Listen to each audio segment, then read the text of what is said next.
Welcome guys, जेके lawn job channel में आपका बहुत बहुत स्वागत है। सब्सक्राइब कीजिए जेके लॉन जॉब चैनल को और पाइए रोजाना फिजिक्स केमिस्ट्री बायोलॉजी के multiple choice question. So guys, हमारा चल रहा था केमिस्ट्री यानी कि रसायन विज्ञान। काफ़ी सारे क्वेश्चंस पार्ट फर्स्ट में डिस्कस कर चुके थे। अगर आपने नहीं देखा है तो लिंक हमने दे दिया है, प्रीवियस वीडियो आप देख सकते हो। ठीक है, ये हमारा पार्ट सेकंड है। इसमें हम स्टार्ट करेंगे 27 से आगे। ठीक है, नेक्स्ट क्वेश्चन इंपॉर्टेंट है और वही क्वेश्चन है जो आपने 11th और 12th में जो थ्योरी पढ़ी थी, उसी के बेस पे हमने क्वेश्चन आपके लिए बनाए हुए। ठीक है, और कितना आप सीख चुके हो, कितना आपको आता है, कितनी नॉलेज आप गेन कर चुके हो, ये सब इन क्वेश्चंस जिनको आप मल्टीपल चॉइस क्वेश्चन बोलते हो, वो उसी से यानी कि ऑब्जेक्टिव टाइप क्वेश्चन भी आप बोल सकते हो, ये उन्हीं से आप रिप्रेजेंट कर सकते हो कि आपको कितना आता है। ठीक है, सो ईमानदार से पहले आप आंसर बताना इसका, हम आपको क्वेश्चन दे रहे हैं। ठीक है, बस पहला क्वेश्चन है कि the salt of sulphuric acid is called, यानी कि सल्फ्यूरिक अम्ल के लवण को कहते हैं, क्या कहते हैं? जो सल्फ्यूरिक अम्ल होता है ना, उसके लवण को क्या कहते हैं? ऑप्शन है कि सल्फाइड कहते हैं, सल्फेट कहते हैं, थायोसल्फेट कहते हैं या फिर सल्फाइड कहते हैं। ईमानदार से बताना गाइज, क्या कहते हैं? सल्फ्यूरिक अम्ल के लवण को कहते हैं। सो आपने चूज कर लिया होगा one option. Let me check, इसका राइट ऑप्शन होगा आपका। देखो गाइस, जब भी तक आपने सिलेक्ट नहीं किया तो प्लीज़ सिलेक्ट कर लो, ताकि आपके अंदर की कमियां आपको नज़र आ जाए, आप कितने गहरे पानी में हो। ठीक है, तो सल्फ्यूरिक अम्ल के लवण को कहते हैं गाइस, कौन से कहते हैं? सल्फेट। ठीक है, सल्फेट कहते हैं, ये इसका करेक्ट ऑप्शन हो जाएगा। चलो आगे, बहुत ही इंटरेस्टिंग क्वेश्चन है गाइज, और जब तक आपके लाइक मिलते रहेंगे तो और क्वेश्चन हम आपके लिए लाते रहेंगे। अभी हमने अमाउंट बढ़ा दिए क्वेश्चंस की, पहले 15 क्वेश्चन करवाते हैं, अब आपको 25 तक स्कोर कराएंगे। ठीक है, संश्लेषित अपरमार्जकों में मुख्यतः रहता है सिंथेटिक डिटर्जेंट मेनली कंटेन। संश्लेषित अपरमार्जक में मुख्यतः रहता है, क्या रहता है गाइज? ये जो संश्लेषित अपरमार्जक होता है उनमें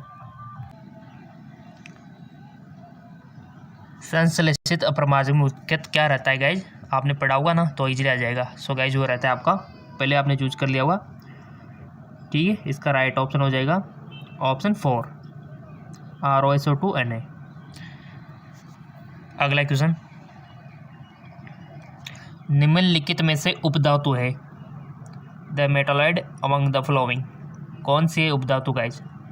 आर्सेनिक, सोडियम, स्वर्ण, लोहा। गाइज, एक होती है धातु और एक होती है उपधातु, नहीं, एक होती है धातु, एक होती है अधातु और एक होती है उपधातु। ठीक है, ये तीन चीज़ें होती है। धातु आप सब जानते हो, अधातु भी जानते हो, उपधातु आपको बतानी है, जिसमें दोनों के गुण होते हैं। इसका राइट ऑप्शन हो जाएगा आपका आर्सेनिक, ये एक उपधातु है। चलो आगे, अगला क्वेश्चन, इसको थोड़ा सा एडजस्ट कर लेते हैं।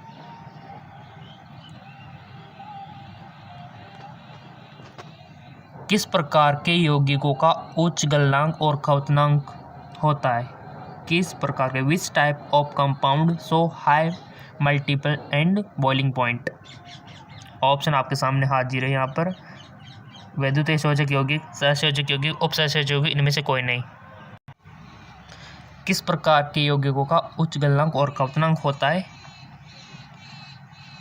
एक toilet compound, covalent compound, coordination compound, none of these. So guys, इसका राइट ऑप्शन हो जाएगा वैद्युत संयोजक यौगिक। ठीक है, इसका राइट ऑप्शन हो जाएगा। अगला क्वेश्चन है कि बेंजीन और टोलिन का मिश्रण बनाता है, बताइए। The mixture of benzene and toluene make, benzene और टोलिन का मिश्रण बनाता है एक आदर्श विलयन, अनादर्श विलयन या फिर निलंबन या फिर पाइसन। क्या बनाता है? बेंजीन और टोलिन का मिश्रण। अब आप में से बहुत सारे स्टूडेंट कमेंट करते सर सॉल्यूशन करवाया करो। अब ये तो 12th में आपने पढ़ा होगा ना, इसमें ये तो याद रखने वाली बात है कि बेंजीन और टोलिन का मिश्रण क्या बनाता है। इसमें कौन से, अगर आपने पढ़ा होगा तभी ये क्वेश्चन आएगा आपको, नहीं इसमें कोई एक्सप्लेन करने वाली बात है। ठीक है, थ्योरी तो देखो आपकी को पढ़नी पड़ेगी, जितनी ज़्यादा आप थ्योरी पढ़ोगे उतनी ज़्यादा आपकी प्रैक्टिस होती रहेगी और उतनी ज़्यादा आप MCQ कर पाओगे। हाँ, न्यूमेरिकल में थोड़ा दिमाग लगाना पड़ सकता है, और उसमें समझने वाली बात होती है, बट ये थ्योरी तो आपको खुद को पढ़नी होगी। आप इनको घर पे बैठ कर पढ़ सकते हो, और जो समझ में नहीं आए वो कमेंट करके पूछ सकते हो। बेंजीन और टोल्यूइन का मिश्रण बनाता है। सो गाइज राइट ऑप्शन हो जाएगा आपका एक आदर्श विलयन। ठीक है, एक आदर्श विलयन।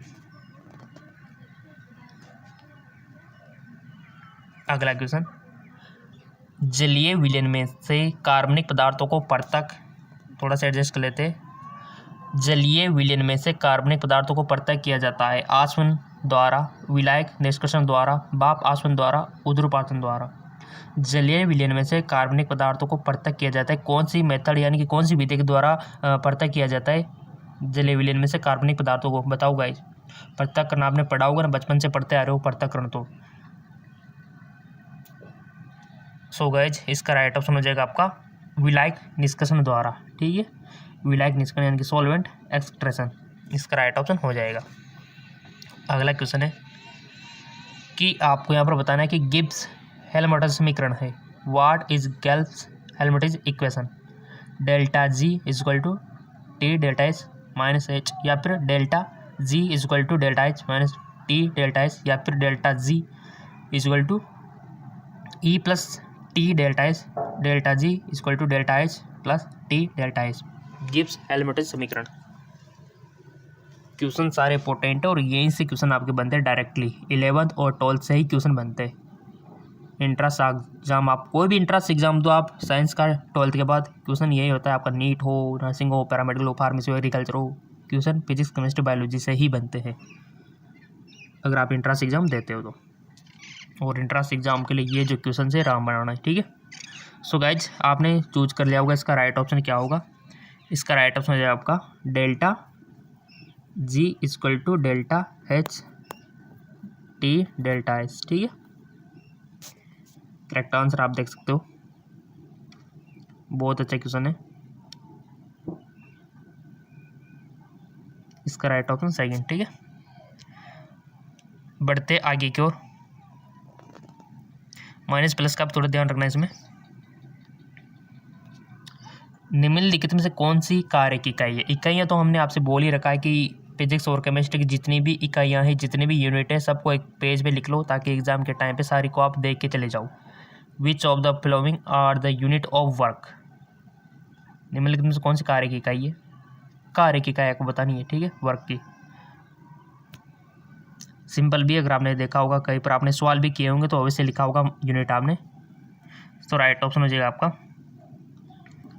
KG meter square second square. ठीक है, और यहाँ पर आप देख सकते हो न्यूटन मीटर दोनों। ठीक है, ये इसके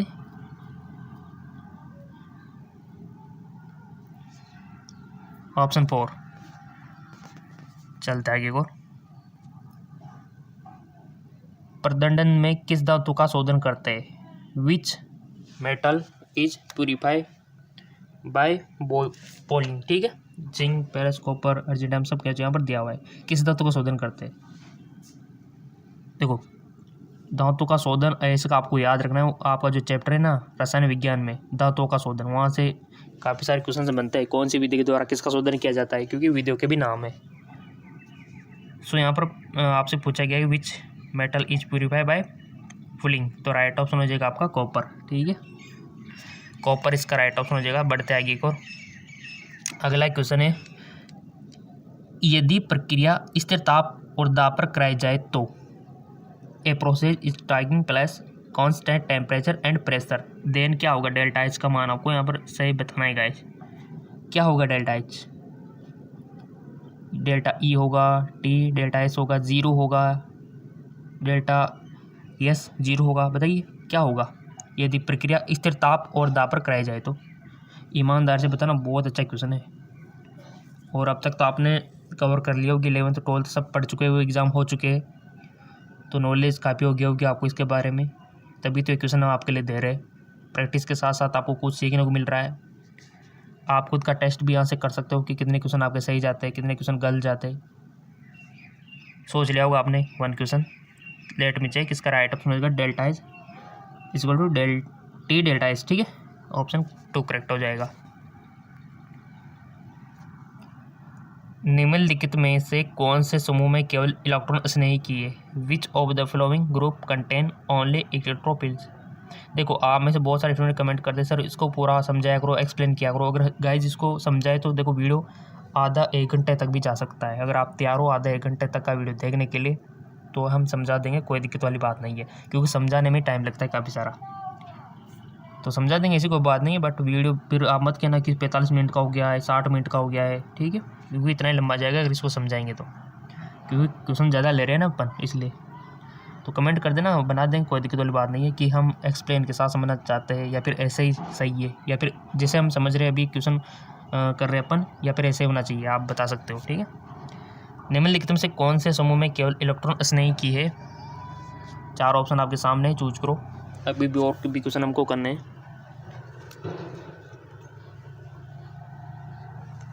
सो गाइस, जिसका राइट ऑप्शन हो जाएगा आपका AlCl3SO3 N+O2, ठीक है, AlCl3, ठीक है, ऑप्शन 3 हो जाएगा इसका।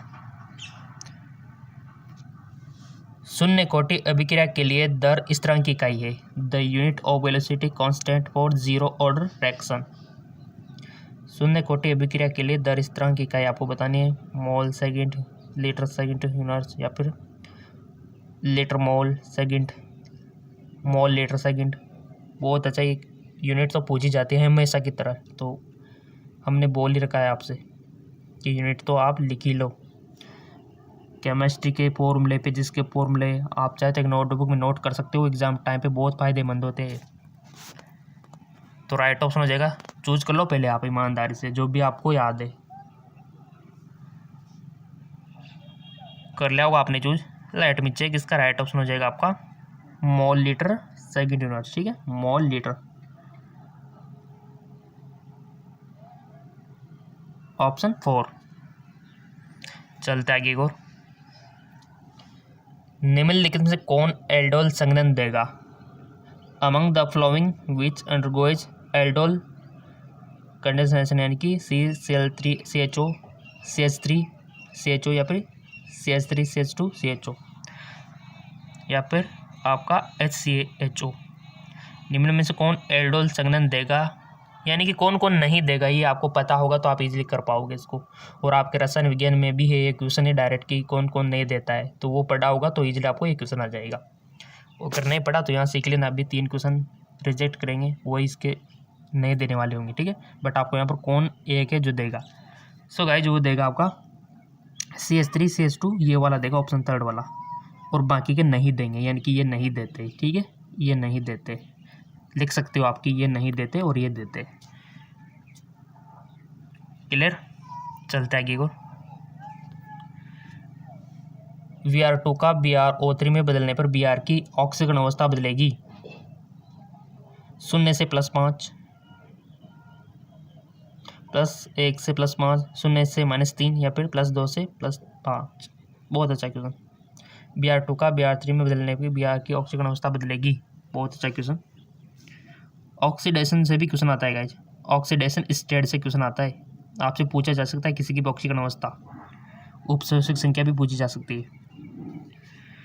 इसका राइट ऑप्शन है 0 से +5, ऑप्शन फर्स्ट। जिन जिन का सही था बहुत बहुत धन्यवाद। सम विखंडन कराने पर CH3CH2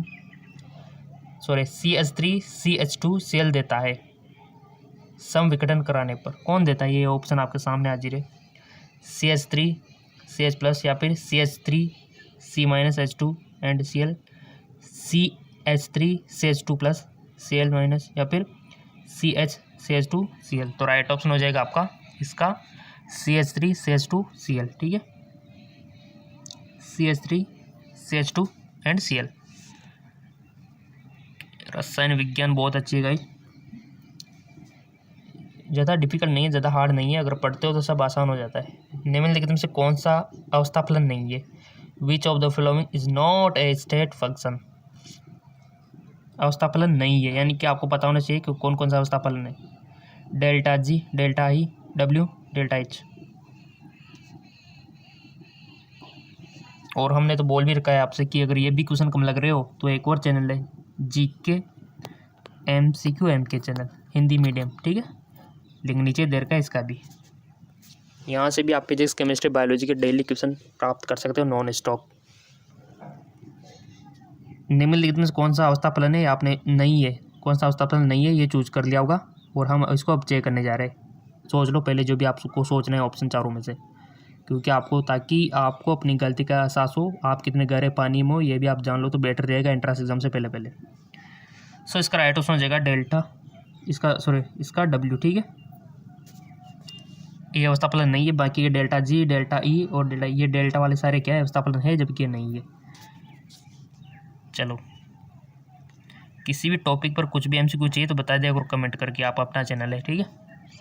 alcohol plus benzene plus petrol के मिश्रण को करते हैं, बहुत अच्छा question. The mixture of alcohol benzene and petrol, विकृतिकृत एल्कोहल, सक्रिय एल्कोहल, परिशुद्ध एल्कोहल, ठोस alcohol. So guys right option हो जाएगा आपका सक्रिय एल्कोहल, ठीक है, सक्रिय alcohol.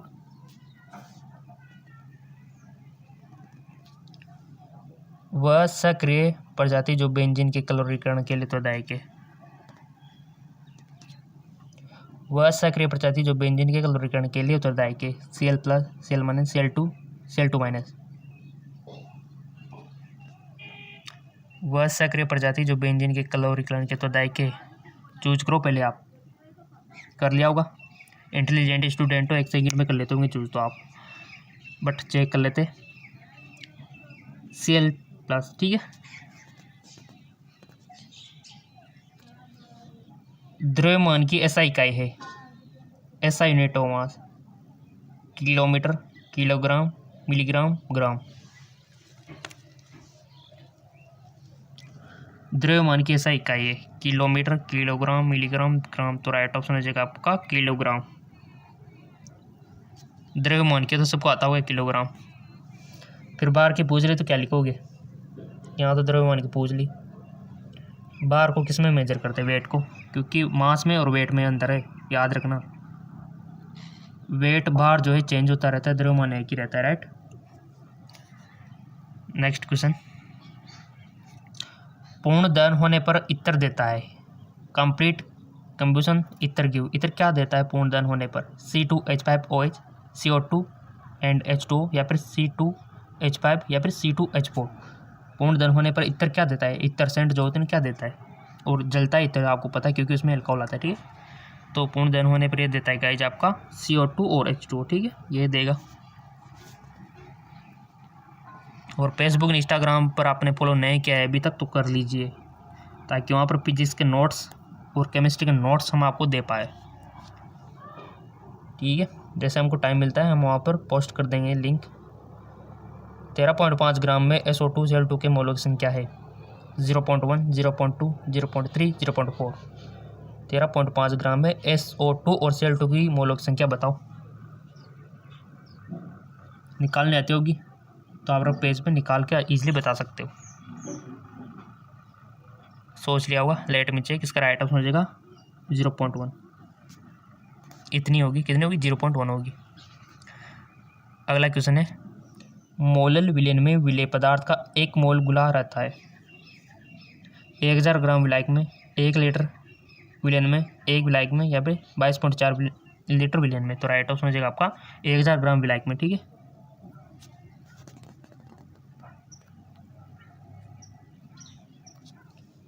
Zero degree centigrade temperature पर और साधारण दाब H2O अभिक्रिया के लिए होगा। 0 डिग्री सेंटीग्रेड ताप पर और साधारण दाब पर H2O अभिक्रिया के लिए होगा। सो गाइस जो होगा आपका delta H equal to T delta H, ठीक है। राइट ऑप्शन हो जाएगा आपका 3rd। अगला क्वेश्चन है कि निम्नलिखित में से कौन सा O3 का यानी ऑक्सीकृत नहीं होगा। Which of the following will not be oxidised by O3। निम्न में से कौन सा O3 द्वारा ऑक्सीकृत नहीं होगा, Ki, FeSO4, KMnO4, K2MnO4। So guys इसका राइट ऑप्शन हो जाएगा आपका, पहले चूज कर लो ईमानदारी से। कर लिया, लेट मी चेक, KMnO4, ठीक है। के मेनू पर इसका राइट ऑप्शन हो जाएगा। और कितने सही गए कितने गलत गए आप कमेंट करके बता सकते हो, और लिंक नीचे डिस्क्रिप्शन में दिया हुआ है बहुत अच्छी वीडियो का।